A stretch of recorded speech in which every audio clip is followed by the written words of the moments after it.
ചെയ്തിട്ടുള്ള ഒരു ഫ്രോക്ക് നൈറ്റിയാണ് കാണിക്കുന്നത്. ഫുൾ ഓപ്പൺ 2 ചെയ്തിട്ടുണ്ട്. ഒരു നോർമൽ നൈറ്റിയും ഒരു കസ്റ്റമറിന് നമ്മൾ കസ്റ്റമൈസ് ചെയ്തേക്കുന്നതാണ് കേട്ടോ. കുറേ ദിവസമായിട്ട് നമ്മൾ കസ്റ്റമൈസേഷൻ എടുക്കുന്നില്ലായിരുന്നു, കാരണം നമ്മുടെ പ്രീമിയത്തിൻ്റെ വർക്ക് നടന്നുകൊണ്ടിരിക്കുകയായിരുന്നു. അപ്പോൾ അതെ, ഫസ്റ്റ് നൈറ്റ് ഇതാണ്. പുള്ളിക്കാരിക്ക് 3 സ്ലീവ്ലെസ് ആണ് പറഞ്ഞിരുന്നത്. ഇത് ചെയ്തപ്പോൾ നല്ല ഭംഗിയുണ്ടായിരുന്നു കേട്ടോ. അപ്പോൾ അതുകൊണ്ട് ഞാൻ വിചാരിച്ചു വീഡിയോ ഇടാം. പ്ലെയിൻ ആയിട്ട് നമ്മുടെ ഫുൾ ഓപ്പൺ നൈറ്റിയാണ് വരുന്നത്. ബട്ടൺസ് ഒക്കെ കൊടുത്തിട്ടുണ്ട്. അതുപോലെ സ്ലീവ്ലെസ് ആണ്. നിങ്ങൾക്ക് സ്ലീവ് വേണമെങ്കിൽ നമുക്ക് ഇതിൻ്റെ അകത്ത് അറ്റാച്ച് ചെയ്ത് സ്ലീവ് തരുന്നതായിരിക്കും. ഫസ്റ്റ് ഷെയ്ഡ് ഇതാണ് കേട്ടോ. ഇതിന് വേറെ ഷെയ്ഡ്സ് അവൈലബിൾ ആണ്, വേണമെന്നുള്ളവർക്ക് DM ചെയ്യാം.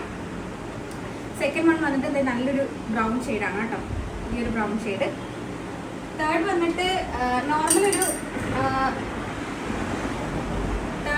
നോർമൽ ഒരു ഫ്രോക്ക് നൈറ്റിയാണ്.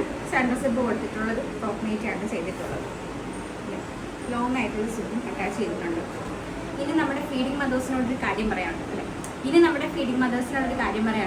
നിങ്ങൾ ഹോസ്പിറ്റൽ ബാഗ് പാക്ക് ചെയ്യുകയാണെങ്കിൽ നിങ്ങളൊരു 7 മാസം കംപ്ലീറ്റ് ആയി 8 മാസം തുടങ്ങുമ്പോഴത്തേക്ക് തന്നെ നിങ്ങൾ ഹോസ്പിറ്റൽ ബാഗെല്ലാം പാക്ക് ചെയ്ത് വെക്കണം.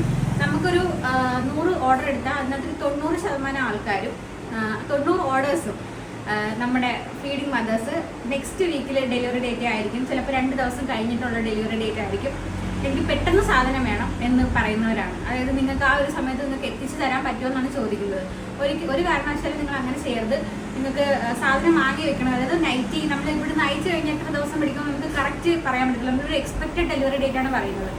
അപ്പോൾ നിങ്ങൾ ആ ഒരു ടൈമിൽ നിങ്ങൾ ഉദ്ദേശിക്കുന്ന ഒരു ടൈമിൽ നിങ്ങൾക്ക് പ്രോഡക്റ്റ് കിട്ടണമെന്നുണ്ടെങ്കിൽ നിങ്ങൾ 1 വീക്ക് മുമ്പെങ്കിലും നിങ്ങൾ ഓർഡർ പ്ലേസ് ചെയ്യാനായിട്ട് ശ്രദ്ധിക്കണം. അതേപോലെ തന്നെ ഹോസ്പിറ്റൽ ബാഗ് നേരത്തെ പാക്ക് ചെയ്ത് വെക്കണം. സമയത്ത് ഹോസ്പിറ്റൽ ബാഗ് പാക്ക് ചെയ്യാനേ നിൽക്കരുത് കേട്ടോ. കാരണം 8 മാസം കഴിഞ്ഞാൽ എന്ത് വേണമെങ്കിലും സംഭവിക്കാം. അപ്പോൾ അതുകൊണ്ട് പറയുന്നതാണ്. അപ്പോൾ ശുഭദിനം.